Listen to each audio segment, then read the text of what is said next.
Este sábado me dirijo a ustedes para informarles sobre la evolución de la pandemia del coronavirus, lo que estamos haciendo, cuál es la situación actual. Estamos en un momento crítico por el número de contagios, sobre todo en el Valle de México. Pero quiero manifestarles mi optimismo. Tengo que hablarles con la verdad y decirles que aún en esta circunstancia estoy optimista en lo que cabe, porque se trata de un asunto muy delicado, muy grave. Son enfermos, es pérdida de vidas humanas. Enviamos permanentemente nuestro pésame a familiares de los que han perdido la vida, nuestro abrazo afectuoso, solidario a los enfermos y deseándoles que se recuperen pronto. Bueno, tenemos que decir que en medio de lo adverso, de lo difícil que es enfrentar esta pandemia, de esta terrible enfermedad, se ha estado actuando bien. Ha sido muy eficaz el tratamiento que se le ha dado a esta pandemia. Los medios, las formas, las medidas que se han tomado para domar esta pandemia, las recomendaciones que han hecho los médicos, los especialistas, los científicos, que han resultado buenas en términos generales, muy buenas decisiones se han tomado, y lo mejor es el que se han respetado estas recomendaciones por parte de la gente. Repito, medalla de oro es el pueblo en su comportamiento ejemplar.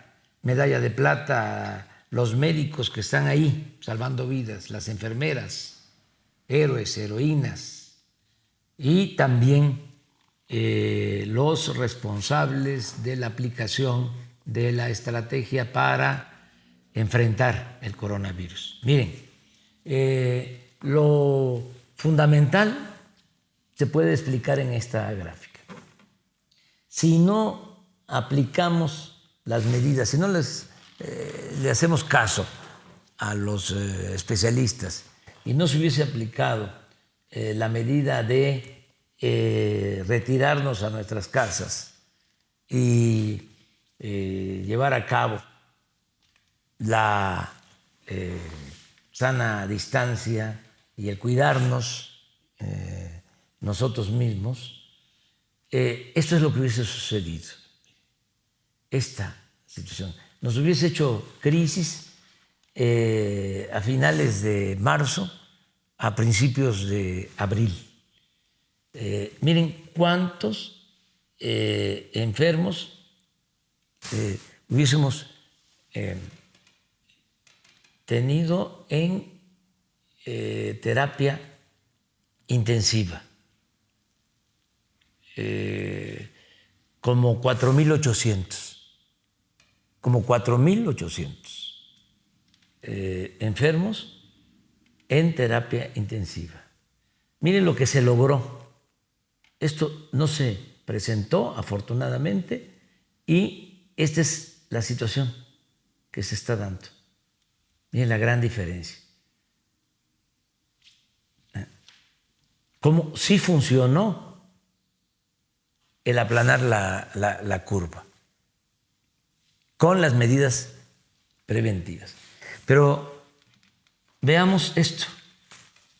Cuando hubiese estado así, aquí en lo más alto, la pandemia, nosotros no hubiésemos tenido el número de camas suficientes, porque teníamos 3.552 camas con médicos en enero. Entonces, como se iban a necesitar 4.800, íbamos a tener problemas para atender a enfermos graves. ¿Qué hemos venido haciendo? Se aplana la curva, nos da tiempo y ahora contamos solo sector público con 8.607 camas. 8.607. Desde luego, tenemos la posibilidad de atender a todos los enfermos. Este es de ayer, el dato de las 12 de la noche. Tenemos una ocupación en terapia intensiva del 39% de las camas. Es decir, tenemos ocupadas 3.417 en el país. Y tenemos disponibles 5.298 en toda la República, en donde tenemos ahora más casos, donde está la pandemia en lo más alto de Baja California. Tenemos solo 57% de ocupación.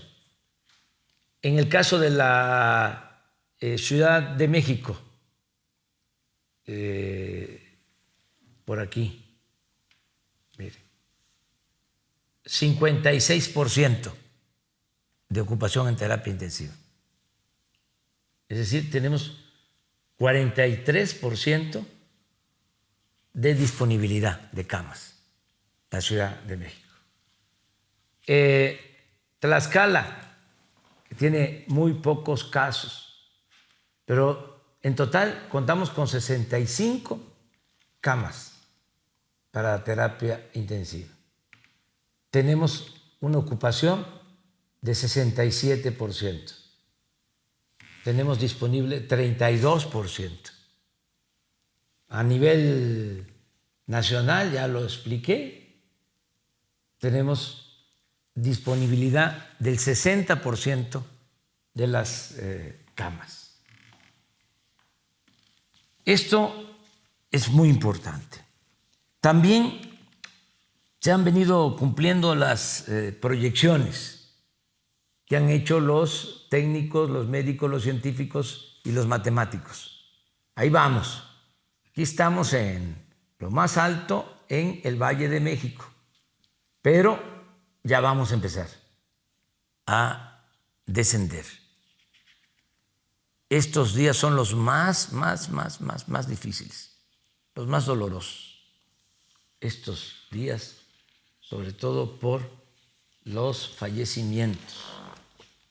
Tenemos también el caso de Tabasco, ahí, mi estado, mis queridos paisanos, mi estado que siempre lo llevo prendido en el corazón.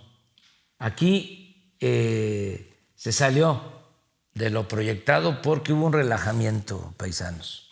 Y no es hay mojo maestro, ¿no? Esto es una situación que requiere de mucho cuidado, que nos aislemos, que nos cuidemos, y por eso hubo una especie de rebrote. Iba bien y como que se relajó la disciplina y se nos elevó el número de casos confirmados. Pero ya, espero que vayamos hacia abajo. Y aquí hay otros casos, a ver, vamos viendo casos en donde, vamos a decir, ha sido exitoso el comportamiento. El caso de Culiacán es muy claro cómo ya va de salida.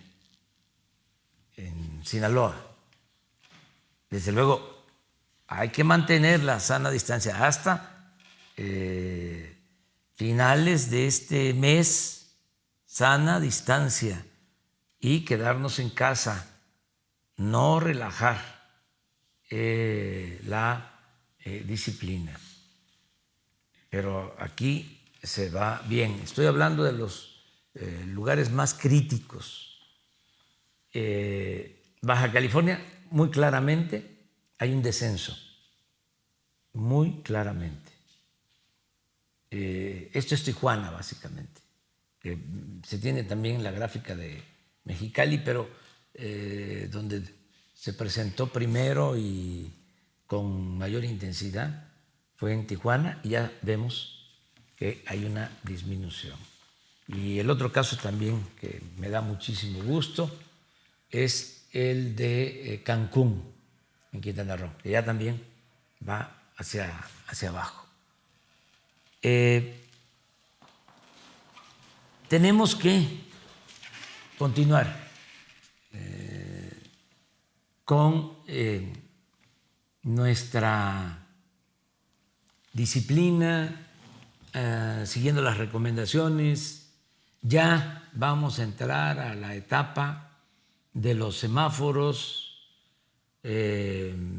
donde ya se pueden iniciar actividades, en donde todavía no es conveniente. Vamos también ya a hacer una evaluación sobre el regreso a clases.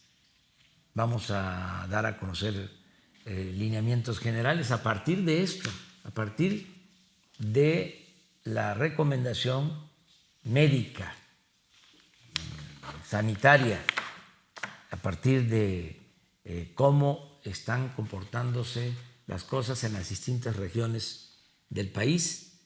El secretario de Educación Pública, Esteban Moctezuma, va a informar de dónde pueden reiniciarse las clases, dónde no, qué cálculos se tienen en ese sentido. Lo mismo en el caso de las actividades productivas, de las empresas, de la industria de la construcción, que ya se está en proceso de apertura, regresando a la nueva normalidad con mucho cuidado.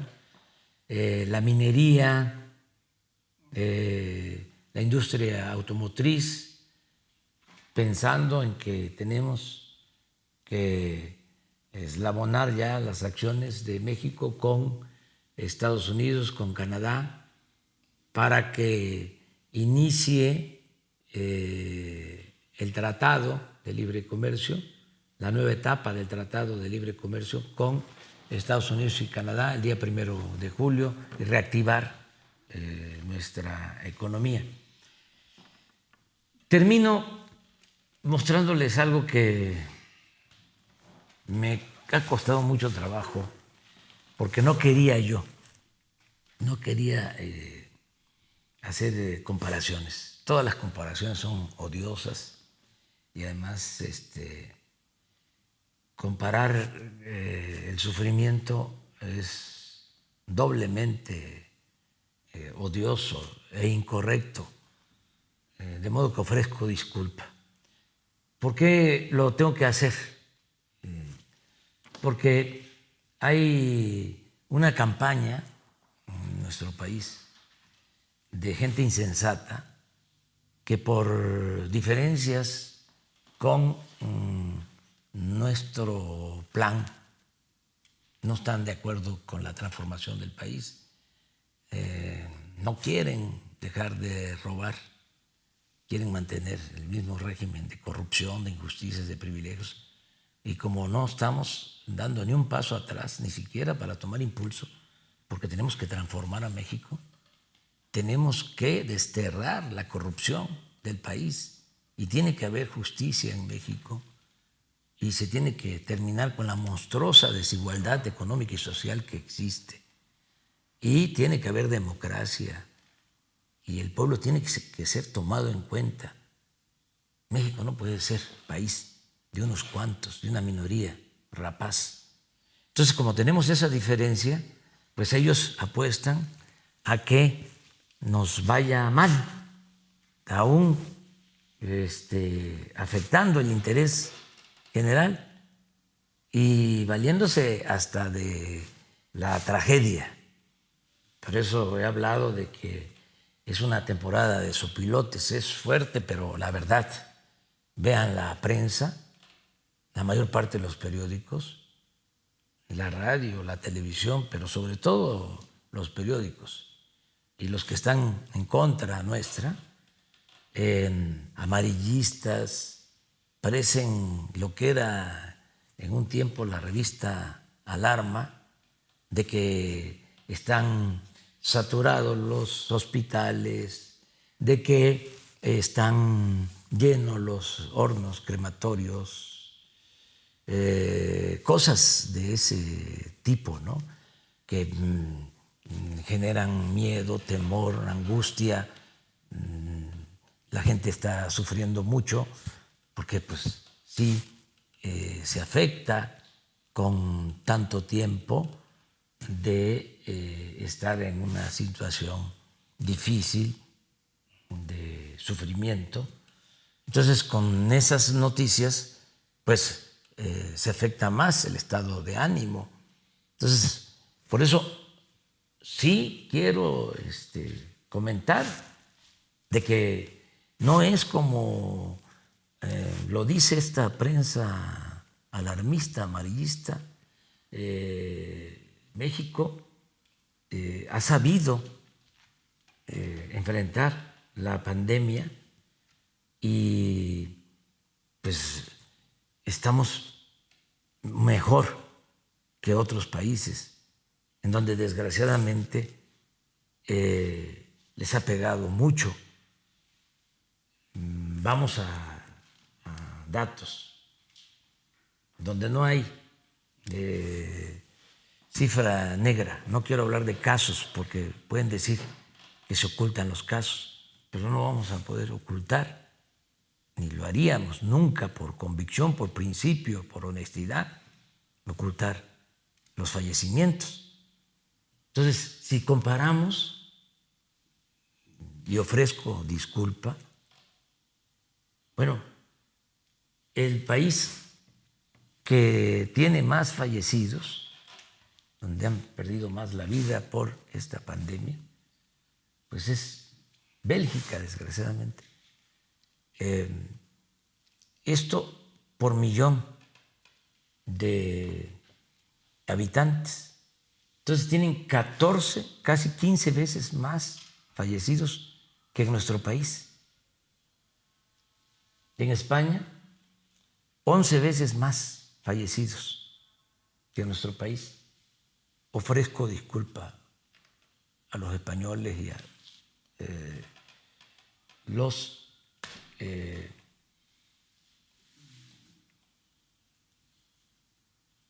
habitantes de estos países.